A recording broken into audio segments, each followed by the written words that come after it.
வணக்கங்களே, Cuddalore TV நேயர்களுக்கு லக்ஷ்மி நாராயணன் அன்பு வணக்கங்கள். இப்போ நம்ம பார்க்கும்போது வார ராசி பலன் 10ஆம் தேதியிலேருந்து 16ஆம் தேதி வரை எப்படி இருக்க போதான் பார்க்க போகிறோம். எப்போதுமே சொல்கிறதாங்க லக்னத்தை பாருங்கள்.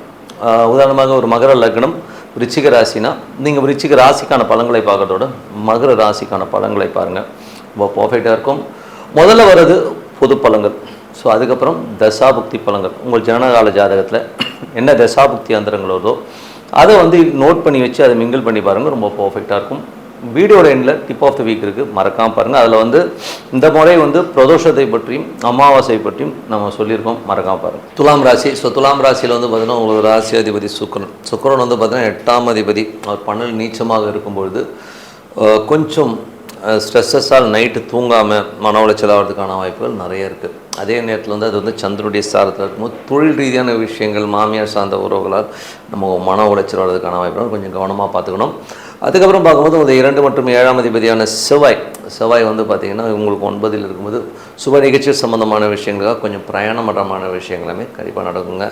அதுக்கப்புறம் பார்க்கும்போது துலாம் ராசிக்காரர்களுக்கு 3, 6ஆம் அதிபதியான குரு உங்களுக்கு இப்போ 10இல் உச்சமாக இருக்கும்போது நல்ல ஒரு ஏற்றங்கள், நல்ல லாபங்கள் இருக்கும். பட் இருந்தாலும் கொஞ்சம் நடக்காத விஷயங்களை நினச்சி, ஏன்னா 3, 6ஆம் அதிபதி வரும்போதே 3க்கு 8ஆக வரும்போதே என்ன ஆகும்னா கற்பனையிலே நம்ம வியாதி இல்லைன்னா கூட ஐயோ ஏதாவது வியாதி வந்துடுமோன்னு எண்ணங்கள் இருக்கும். வியாபாரத்தில் கொஞ்சம் பிரயாணங்கள் பண்ணுறமான விஷயங்கள் நிறைய இருக்கும். தொழில் ரொம்ப கவனமாக இருக்கும். தொழிலில் பார்த்திங்கன்னா கொஞ்சம் அகலக்கால் வச்சு கடன் வாங்காமல் இருக்கிறது, பத்திரங்கள் செக் இஷ்யூ பண்ணும்போதெல்லாம் ரொம்ப கேர்ஃபுல்லாக இருக்கும். ஏன்னா சில பேர்லாம் ஒரு பிளாங்க் செக் எழுதி கொடுத்துருவாங்க கடன் வாங்கணும் அந்த ப்ரெஷரில்.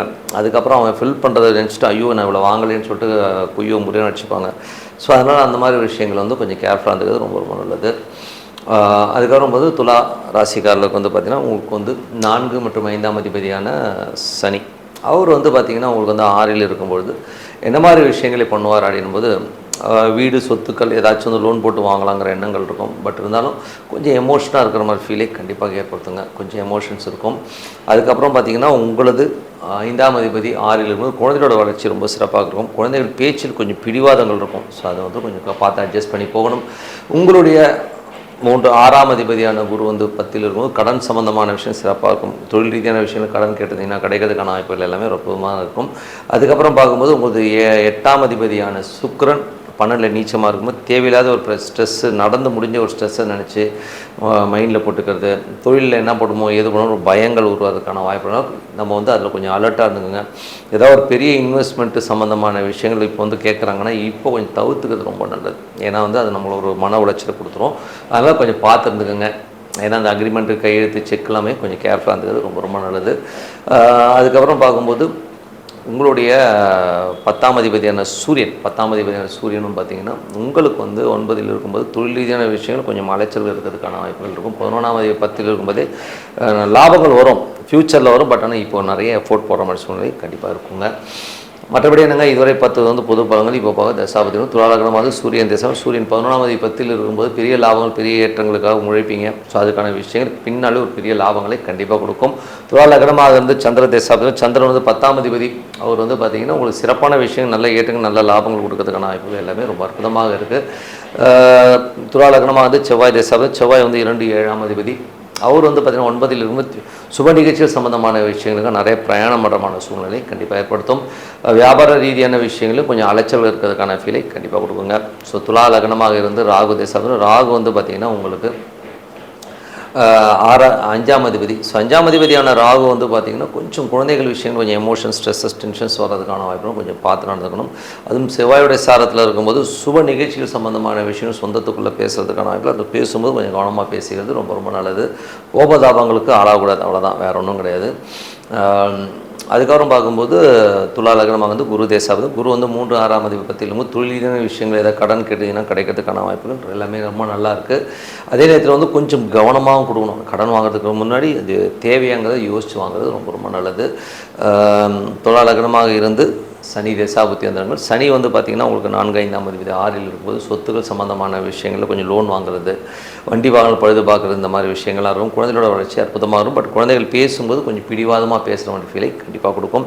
துலா லக்னமாக வந்து புதன் தசாபுத்தி அந்தரங்கள். புதன் வந்து பார்த்திங்கன்னா உங்களுக்கு வந்து 10ல் இருக்கும்போது என்ன மாதிரி விஷயம், 9ஆம் அதிபதி 10ல் இருக்கும்போது பிரயாணங்கள், வெளிநாடு சம்மந்தமான விஷயம், நல்ல லாபங்கள், நல்ல ஏற்றங்கள் வர்றதுக்கான வாய்ப்புகள் ரொம்ப அற்புதமாக இருக்குங்க. துலா லக்னமாக இருந்து உங்களுக்கு வந்து கேது தேசாவை, கேது வந்து 11ல் இருக்கும்போது லிட்டிகேஷன்ஸ், ப்ராப்பர்ட்டிஸ், கேசஸ் இதெல்லாமே வெற்றி வாய்ப்புகள் அதிகமாக இருக்குது. இப்போ உட்காந்து டீல் பண்ணும்போது கண்டிப்பாக நமக்கு ஒரு பெரிய வெற்றியை கண்டிப்பாக கொடுக்குங்க.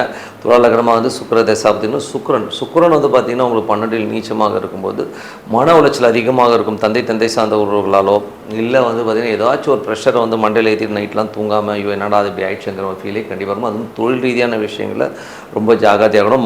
மாமியார் சார்ந்த உறவுகளால் வந்து மனக்காயங்கள் வரதுக்கான வாய்ப்புகள்லாம் கொஞ்சம் கவனமாக இருந்துக்கிறது ரொம்ப அவசியங்க. ஸோ மற்றபடி எனக்கு என்னை பொறுத்தவரை நல்ல ஒரு பிரார்த்தனை, மனதார இறைவனை வந்து ஒரு அமைதியாக ஒரு இடத்துல வச்சு நீங்கள் வந்து பிரார்த்தனை பண்ணும்போது கண்டிப்பாக அடுத்த லெவல் போகிறதுக்கான வாய்ப்பு ரொம்ப சிறப்பாக இருக்குது. Tip of the week. So tip of the வீக்கில் வந்து பார்த்திங்கன்னா பிரதோஷம். ஸோ ஃபஸ்ட்டு வந்து நம்ம பிரதோஷத்தை பார்ப்போம், அதுக்கப்புறம் அமாவாசையை பற்றி பார்ப்போம். ஸோ பிரதோஷம் என்பது வந்து பார்த்திங்கன்னா ஒரு பர்டிகுலர் டைமில் வந்து விஷகாலம் சொல்லுவோம். அந்த விஷகாலத்தில் அந்த 4:30 மணிலேருந்து 6 மணி வரை அந்த ஈஸ்வர சன்னிதானத்தில் நம்ம வந்து அந்த பிரதோஷ காலங்களில் வழிபாடு பண்ணும்போது வழியாக எத்தனையோ தோஷங்களோடு நம்ம பிறக்கிறோம். ஸோ நமக்கே தெரியாது ஸோ நம்ம என்ன தோஷத்தில் என்ன ஒரு கர்மாவோட பிறந்திருக்கோம்னு. இந்த பிரதோஷ காலங்களில் வந்து அந்த ஈஸ்வர சன்னிதானத்திலேருந்து அமர்ந்து அந்த ஈஸ்வரனை வழிபாடு அந்த பர்டிகுலர் டைமில் இருக்கும்பொழுது அற்புதமான பலங்கள், உங்கள் தோஷங்கள் நிவர்த்தி ஆகும். ஸோ இதுக்கு வந்து ஒரு சின்ன உதாரணம் சொல்லணும்னா, எனக்கு தெரிஞ்ச ஒரு நண்பர் நிறைய கடன்னா கார்ட்ஸ் வச்சு நிறைய ஸ்வைப் பண்ணிட்டார். ஸோ ஸ்வைப் பண்ணும்போது கொஞ்சம் நம்ம பணம் இல்லைன்னும் போது நிறைய ஸ்வைப் பண்ணிட்டார். நடுவில் கொஞ்சம் வேலை இல்லாதவர் இன்னும் அந்த அமௌண்ட் அதிகமாகிடுச்சு. ஸோ ஒரு பர்டிகுலர் டைம் வரும் வந்து பார்த்திங்கன்னா அவரால் வந்து வேலைக்கு போகிறதே வந்து கடன் கட்டுறது, அந்த கார்டுக்கு கடன் கட்டுறதுக்காக மட்டுமே வந்து ஒரு வேலைக்கு போவார். ஸோ அந்த மாதிரி ஒரு சூழ்நிலையில் அவர் தள்ளப்பட்டார். ஆனால் அந்த மனுஷன் வந்து இதுலேருந்து வெளியில் வரணுன்றதுக்காக ஒரு பிரதோஷமும் மிஸ் பண்ணாமல் எல்லா பிரதோஷமும் அட்டன் பண்ண ஆரம்பித்தார். ஒரு பர்டிகுலர் டைமில் வந்து என்ன ஆச்சுன்னா இது வந்து வீட்டுக்கு தெரிய ஆரம்பிச்சிது. ஸோ இது வந்து வெளியிலேயே தெரியாமல் ஒரு சீக்ரெட்டாக வந்து இந்த பணத்தை கட்டிகிட்டு இருந்தார். அது தெரிஞ்சவொன்னே அதுக்கப்புறம் அவங்களுடைய பசங்க வந்து அதுக்கு பே பண்ணி எல்லாமே ஃப்ரீ பண்ணி கடைசியில் வந்து இன்றைக்கி நிம்மதியாக இருக்கார். இந்த பிரதோஷத்துக்கு இன்றைக்கும் விட மாட்டார். அவர் சொல்லுவார், எப்பா எவ்வளோ பெரிய பிரச்சனைலேருந்து எல்லோரும் செட்டில்மெண்ட் பண்ணிட்டு வெளில வந்தேன்னு சொன்னார். ஏன்னா அவ்வளோ பெயினுங்க. ஒருத்தன் வந்து ஒரு மாதம் ஃபுல்லாக உழைக்கிறது அத்தனையுமே வந்து கொண்டு போய் பேங்க்கு கார்டு கட்டுறது மாதிரி இருந்தால், நான் சொல்கிறதுக்கு ஒரு ரூபா 2 ரூபா ஒரு 30,000 வந்து மாதம் வந்து வெறும் கார்டுக்கு வந்து இன்ட்ரெஸ்ட் மாதிரியே கட்டிட்டு வருவார். எவ்வளோ பெயின்ஃபுல்லான விஷயம் பாருங்கள். ஸோ ஏதோ ஒரு தப்பு நடக்கும்போது அந்த தோஷங்கள்லேருந்து நிவர்த்தி சொல்கிறதுக்கு இந்த பிரதோஷ காலங்கள் ரொம்ப சூப்பராக இருக்கும். அடுத்தது பார்த்திங்கன்னா உங்களுக்கு வந்து இந்த பௌர்ணமி. ஸோ பௌர்ணமி வந்து பார்த்திங்கன்னா அற்புதமான பலன். பௌர்ணமிக்கு வந்து எந்த தேதி ரொம்ப முக்கியமான தேதின்னு சொல்லும் போது அமாவாசையும் பௌர்ணமியும் சொல்லுவோம். ஸோ அதே மாதிரி இப்போ அமாவாசை வருது. ஸோ அமாவாசைக்கு வந்து என்ன மாதிரி விஷயங்கள் பண்ணலாம் அப்படின்போது நமது மூதாதையர்கள், அமாவாசைனாலே வந்து மூதாதையர்கள் அன்றைக்கி வந்து திதி சூன்யம் வராது. ஸோ அதனால் எல்லா ராசியும் ஃப்ரீயாக இருக்கும். ஸோ அமாவாசையில் வந்து நல்லது பண்ணலாம்னா நல்லது பண்ணக்கூடாது. நல்லது வந்து ஒரு புது விஷயத்தை ஸ்டார்ட் பண்ணுறதெல்லாம் வந்து பண்ணக்கூடாது. அமாவாசைக்கு வந்து போட்டிகள் ஏதாச்சும் கலந்துக்கணும், நான் அதுக்கு வந்து ஜெயிக்கணுங்கிற பூஜை புனஸ்காரங்கள் பண்ணணும்னா அதெல்லாம் பண்ணலாம். மற்றபடி வந்து தொழில் ரீதியான விஷயங்களை புதிய ஒரு வீடு கிரகப்பிரவேசம் நல்லது நீங்கள் அமாவாசை பண்ணலான்றதை வந்து தவிர்த்துக்கிறது ரொம்ப நல்லது. மற்றபடி அன்றைக்கி நம்ம என்ன பண்ணணும் அப்படின்னா, அமாவாசை அன்னைக்கு வந்து நீங்கள் பர்டிகுலர் பண்ண வேண்டியது வந்து மூதாதையருடைய வந்து தர்ப்பணம் கொடுக்குறது. ஏன்னா வந்து நமது இந்த மூதாதையர்களுக்காக வந்து அன்றைக்கி ஒரு நாள் நம்மளை வந்து பெற்று எடுத்து வளர்த்து தாய் தந்தையராக இருக்கலாம், நம்ம தாத்தா பாட்டி முன்னோர்களுக்காக அந்த ஒரு நாள் எனக்கு தோஷம் இருக்குது இல்லை நீங்கள் வந்து போயிட்டு ஒரு தர்ப்பணம் கொடுத்துட்டே வாங்களேன். அமாவாசை எதுக்குன்னா நீங்கள் வந்து உங்களுடைய மூதாதையருக்காக அந்த ஒரு மணி நேரம் ஸ்பெண்ட் பண்ணுங்களேன் மாதத்துக்கு ஒரு வாட்டி. ஸோ என்ன பண்ணணும், அந்த கோயிலுக்கு போனீங்கன்னா ஒரு 100-150 ரூபா தான் ஆகும் செலவு. ஸோ அந்த 150 ரூபாய்க்கு ஒரு கிட்டு கொடுப்பாங்க, அதை எடுத்துகிட்டு வந்து இலை போட்டு அந்த தர்ப்பணம் பண்ணிவிட்டு வாங்க. ஒரு பிராமணாளுக்கு வந்து ஒரு 50-100 கொடுங்க. ஸோ மொத்தமாக ஒரு 200-300 செலவாகும், அவ்வளோதான்.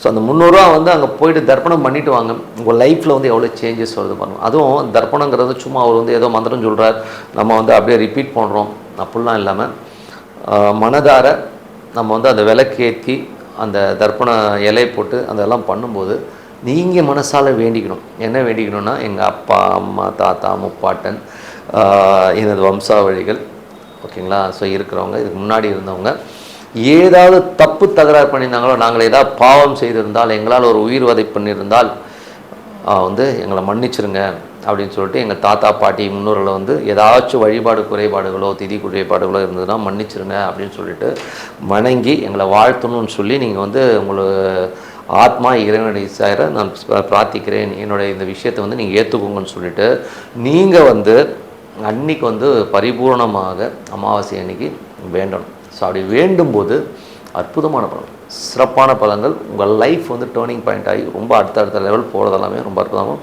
என்னை பொறுத்தவரை வந்து நிறைய பேர் வந்து இந்த மாதிரி விஷயங்கள் பண்ணும்போது என்ன கேட்பேன், நான் பொருளாதாரம் தான் கேட்பான். சார் இது பண்ணால் எனக்கு என்ன 1 கோடி வந்துருமா சார், ஒரு 3 அமாவாசை பண்ணிட்டா எனக்கு ஒரு 1 கோடி வருமானு கேட்பான். அப்படிலாம் கிடையாதுங்க. முதல்ல அமைதி வரும்.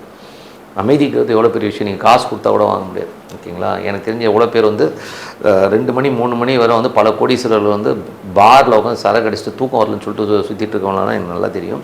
அதனால் அமைதி, சந்தோஷம், உங்கள் குடும்பத்தில் வந்து அமைதியும் சந்தோஷம் நிலவும்னா இந்த மாதிரி விஷயங்கள் பண்ணுங்கன்னு சொல்லிட்டு உங்களிடம் விடைபெறுவது உங்கள் லக்ஷ்மி நாராயணன். நன்றி, வணக்கம். கடவுள் அருள் டிவியை பார்த்தமைக்க நன்றிகள். மேலும் இது போன்ற தகவல்களை தெரிந்து கொள்ள கடவுள் அருள் டிவியை சப்ஸ்கிரைப் செய்யுங்கள். மறக்காமல் பெல் ஐக்கானை கிளிக் செய்யுங்கள்.